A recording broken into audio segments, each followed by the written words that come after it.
Isinusulong ni Leyte 1st District Representative Martin Romualdez ang pagpapalakas ng sektor ng agrikultura sa bayan ng Santa Fe Leyte sa pamamagitan ng farm program. Kabilang sa inisyatibo ang clustering ng mga magsasaka at pagbibigay ng marketing training upang mas mapalawak ang kanilang merkado.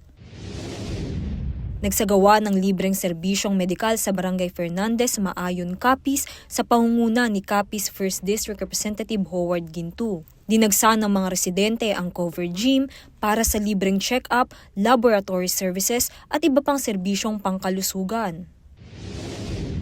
Isinusulong ang pagpapalakas ng serbisyong pangkalusugan sa Davao Oriental sa pamamagitan ng renovation at upgrading ng DOPH Lupon. Ayon kay Davao Oriental 2nd District Representative Chino Almario, target na maglaan ng 5 milyong piso para sa infrastruktura at karagdagang 5 milyong piso para sa medical equipment katuwang ang Department of Health.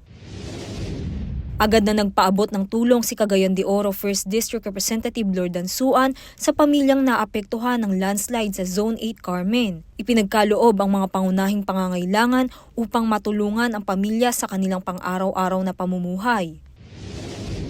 Nakisaya si Zambales 1st District Representative J. Konghun sa pagdiriwang ng anibersaryo ng Katoda, ang samahan ng mga pedicab driver sa Barangay Kalapakuan, Subic. Bilang pagkilala sa kanilang kontribusyon sa komunidad, nagpaabot ng suporta at namahagi ng mga bagong bisikleta na magagamit sa kanilang pang-araw-araw na pasada. Para sa totoong balita sa Bagong Pilipinas, Dane Gulimlim, 13 sa tanghali ng Congress TV.